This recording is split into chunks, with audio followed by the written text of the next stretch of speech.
and then immediately we vote and we are done. Nothing is done to improve our lives.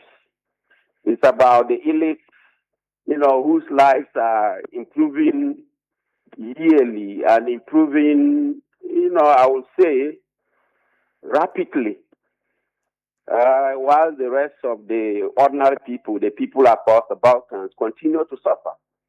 So if there were this group of segment of Ghanaians who had organized a protest, I would have been sympathetic and I would have said that they have a case. But it is an elite group like the NPP. Clearly, it was organized by the NPP. And what are some of the grievances that they raise, pointing to back their argument that democracy is under attack? They say some people are being prosecuted because of certain offenses that are still on our criminal code, and for that matter, democracy is under attack. They said the Attorney General is doing selective prosecution, and for that matter, democracy is under attack. They say their Ashanti regional chairman has been sentenced to prison, and for that matter, democracy is under attack. So now, these are not the criteria for assessing whether democracy is under attack or not. So this is basically the same elitist stuff that they are promoting, just crying wolf when there is no any wolf around, just trying to, inject disorder into the whole system. And for me, I think there is no basis for this argument that democracy is under attack. You can begin to say democracy is under attack if people are not allowed to assemble freely, if the freedom of expression has been curtailed, if journalists are harassed, if the electoral system has been manipulated to favor one political party, if opposition parties are not allowed to campaign freely, and all that. You can use this to probably assess whether democracy is under attack or not. But the grievances they presented do not actually match this objective criteria to come to the conclusion that democracy is under attack. So for you, this is a gathering of the political elite who already have the advantage of this kind of system. You seem to be suggesting they are crying wolf. This what is actually what scholars are beginning to talk about, which may actually apply to both parties, is the capture of democracy or democratic capture, where the political elite, you see democracy being practiced at the surface level. You see elections being held, rotation of political leaders, parliament, the independence of the judiciary appears to be working. But underneath all that, these democratic, institutions are actually, seized and captured by the political elite to protect their own, selfish interests and the interests of their cronies. So this is one of the threats to the democracy of Ghana, which many scholars are beginning to really analyze and looking at the way the processes of democracy, the way institutions of democracy are actually functioning, but underneath this apparent functioning of these institutions is the fact that the political elite, both NDC and NPP, are really benefiting by using these institutions in a certain sense to enrich themselves, to protect their political interests. That is something we can talk about, and that is something that can be objectively assessed.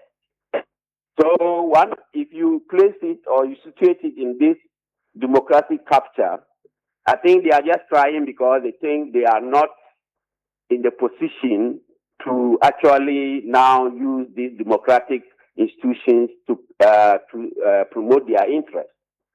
So it is all about, we have lost the opportunity with the elections. We have lost the opportunity to capture democracy and use it to protect our interests. The state has been turned over to the other party, and they cannot even wait till 2028 to try again to come back to power. And so now the issue, is normally irritating to some of us who are, into the advocacy for participatory democracy, radical democracy, which actually will benefit the demos, is that this is a party that just left power less than 2 years ago, and we all know what happened. Look at the Fix the Country demonstration and the people who were killed. The Ijura case. Look at Ayelazuno West Wagon's by-election and what the violence that happened. Look at the journalists that were harassed. Look at Ahmed Swali, who died, embedded. Captain Smart, even your own radio station was closed down. So how can a group of people who have just left power with this track record of actually suppressing freedom, journalists and the freedom of expression, can have the moral right to be talking about democracy under attack? I just don't get it. I see. Very interesting. But for them, the very foundation of the democracy we practice is free expression. Where they feel that there's an attempt to clamp down on free expression and their party is being targeted. And also don't forget, Prof, that their party or members of their party are also part of the demos that you're talking about. They are citizens as well. So where they feel they are right, there's an attempt to suppress free speech and the target is their party. Can they not demonstrate on that to draw attention to the fact that we are the biggest political party, we are the biggest rival to this government? They are targeting us in an attempt to weaken us. Can they not do that? And what is the evidence they presented that members of their party, like you said, being citizens of Ghana, have been attacked? Their freedoms have been attacked. Their civil rights have been attacked. Their political rights have been attacked. Did they present any evidence of MPP members, ordinary citizens, whose rights, civil liberties, and political rights have been attacked? If they are talking about the TikTokers who have been prosecuted, I don't know, but are they actually MPP supporters? If they are MPP supporters, are they allowed to take the law into their own hands? Because the crimes that they are prosecuted for remain in our criminal code.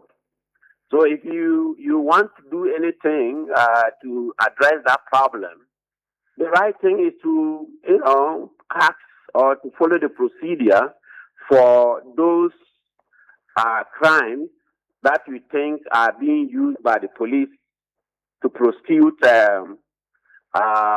people who have overstretched this freedom of speech and expression to the extent that they can just go on TikTok, Facebook, and then say anything. Well, if you want our democracy to reach that level of irresponsible expression, freedom of expression, then let us, amend our criminal code and do away with those offenses that they are being prosecuted now. But once those offenses remain in the criminal code, you cannot accuse the government as the government. This is an act of the government, an intentional act of the government to suppress the rights of citizens. Because, I mean, the police are the ones who are doing this arrest, and you are not suggesting that the police officers would normally consult the president or, top political leaders before they go to arrest people for these offenses. So the best thing is to follow the procedure and for them to abolish these offenses that that citizens are being prosecuted for. So if we take those ones out, they are talking about the prosecution, political prosecution of their members, their party leaders, and that is purely elitist. Because why should a political leader, if you agree, as I have been telling you, if you agree to serve in public office, you should know that the day of accountability will soon come. So if the day of accountability comes, you should be prepared, like any other citizen, to go through the legal procedures. And that is one of the cardinal principles of democracy, that there's rule of law. So you follow it. And if you are exonerated, you are exonerated. You don't take that one and start crying that, democracy is under attack, when actually our constitutional rule is intact. The same NPP party is organizing freely, and then to getting ready to contest the 2028 election. Nothing is being done to control that process to favor the government, the party that is in power. Political leaders are not harassed, they are not arrested. And then you say democracy is an attack. No, I don't. I think this is all about they are just crying. They cannot believe that they are out of power, and for that matter, do not have access to those democratic processes that they will use to serve their own political interests. And talking about democratic capture, it also means that the present government has to be careful in the way that it uses the democratic institutions. Those democratic institutions and processes must be used to serve the citizens, not to serve the interests of the political elite. I see. So for you, what they have presented to us doesn't meet the test of saying democracy is under attack. That if you listen to everything they've put forward. Not at all. Actually, what democracy actually came closer to being under attack in the previous system. Look at the SAL case. That was a clear case of citizens being excluded from the democratic process. That was a clear case.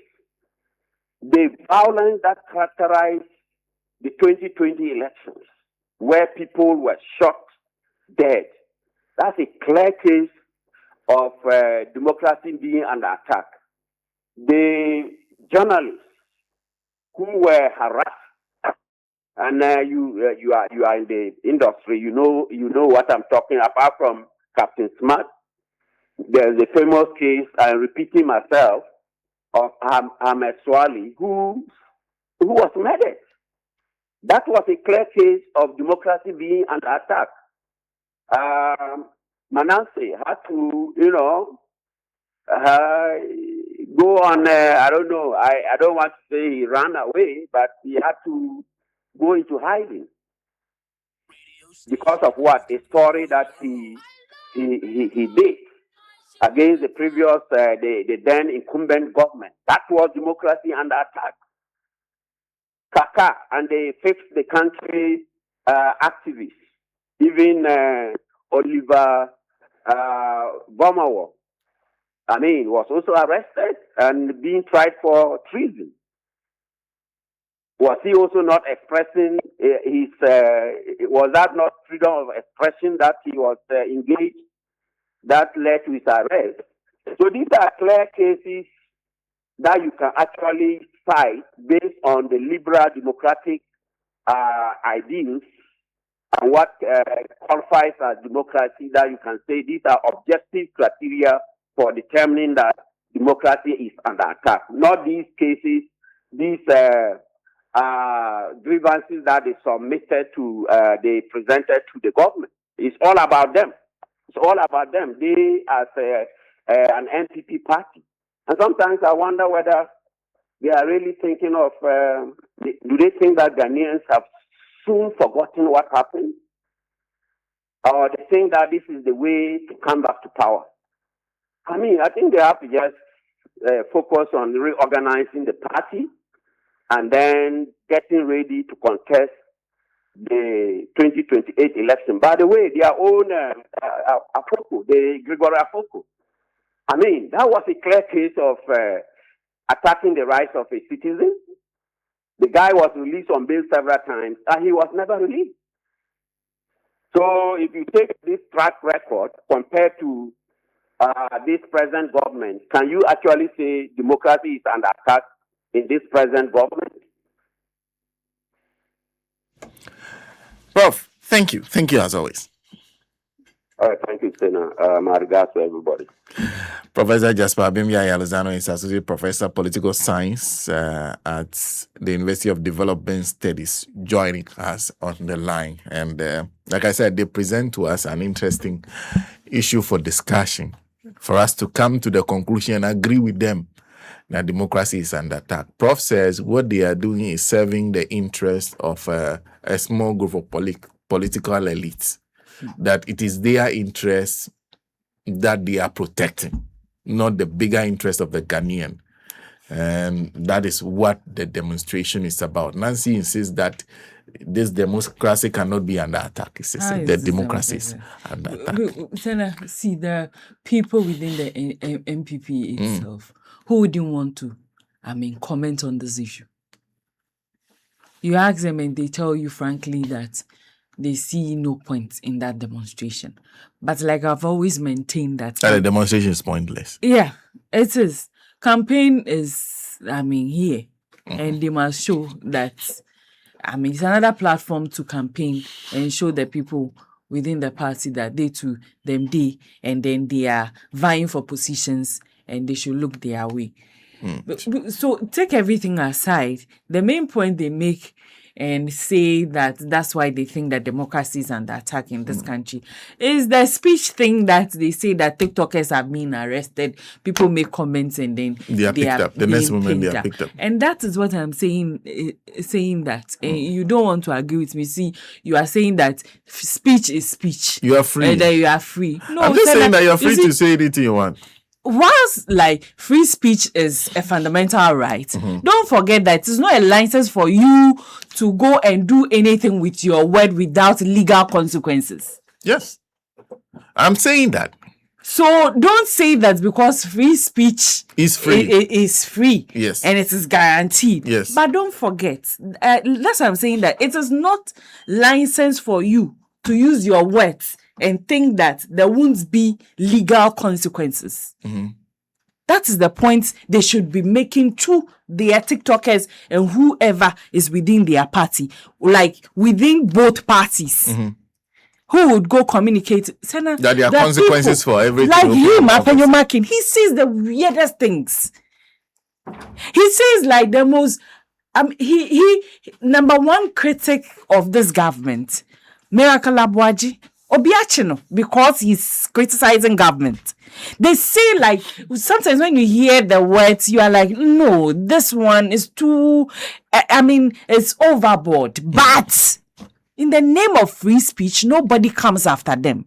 But when you say that, I don't like the president. I think he's not, governing this country in the right way. I don't like him. I wish him out of power. I want him to go out of power. Who will come for you? You haven't, yeah. Who would come for you? In fact, you can even say the president is not even handsome. Like we care. Nobody cares.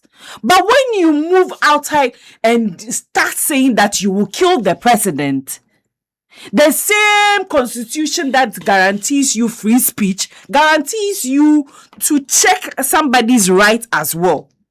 Do you get it? So don't allow your people, instead of educating their people to know what to say and what not to say, they are on the streets dancing to Palongo and the rest. That their demonstration that our democracy is under attack. Maybe they have a different democracy they are talking about. Did you see the Soloku that they were doing? Do you get? Instead of, holding a press conference, calling your people together and telling them that maybe we have seen a trend and maybe you do not understand how it works. Sana, even there in Parliament, when a professor said that one of their members in Parliament was ignorant, what happened to that professor? He was even heard before the Privileges Committee in Parliament for saying that an MP was ignorant. Then you go beyond that. Which is really not an insult. Do you get? Yes. Then you go. It is not an insult. No, come and insult the president. If you think that is what you want to do, come and say all sort of things about the president. We don't care. But when you go beyond that to threaten, that is when we will not allow you. Do you get it? So I think that instead of educating their people, that this is the line between free speech and threat. This is where you can go and educate them. Because the thing now is like, let me put a camera before me and say, whatever. Yeah. And when they arrest me, I'll become popular. My party will come supporting me and all that. One of the lady that was it jailed? She was jailed for 1 year or something. Yes. She actually said that. She actually said that this is the way. Yes, the party will come and bail her out, and then she will become a star. If somebody has done it, the person was arrested, and then you people gather yourselves, and then you go there. Now he's having a handshake with your leader of your party and all that. You are giving the person money and all that. What are you telling the rest? That if you want to be recognized, go and threaten the sitting president. Go and say anything at all, and then you become popular. And these girls, they want to be popular. These Gen Zs, that is all they want to. That they are known. Now, those people were known. They are known. They are known on social media. They are all there. They are known on social media, and they have achieved. Their goal. That is it. That is the goal for them. Okay. So if you are fueling it, then you turn around and say that democracy is under that. I don't understand. And that thing that Abembia was doing with Nana Ajantwa. Put all of them together. Which of them compares to Nana Ajantwa? FGK, GF, Nana B, he himself, Abembia, whoever, the lady she called to come and present the petition because he feels that he's too big to present a petition to Nana Ajantwa, and put all of them together. Which of them? Tell me, Sana. Abembia is minority leader. The hell? JFK is the general secretary for the largest opposition party. Nana B is the national organizer. And Omokrakran is saying, in they opposition, are big, very, very big people. That they lost an election woefully like that. 88 in Parliament. That is their position. They are comparing themselves to. See, you said you want to present a petition. The president has nominated somebody. You even got the opportunity that the president didn't say that don't mind them. Nobody should go there. He elected somebody to come and pick the petition on his behalf. No matter who appears there, your duty is to present your petition and have a guarantee that the person will deliver the petition to the president. Was Nana Ajantwa the one going to act on the petition if there should be an action? No. His was to take the petition and deliver it to the president. Or they wanted the president himself to come and stand there and collect the petition. Yes. Good for them. Or somebody And you see, or the vice president or the chief of staff. Papa. Well, let's go and speak to Professor Nino, the owner.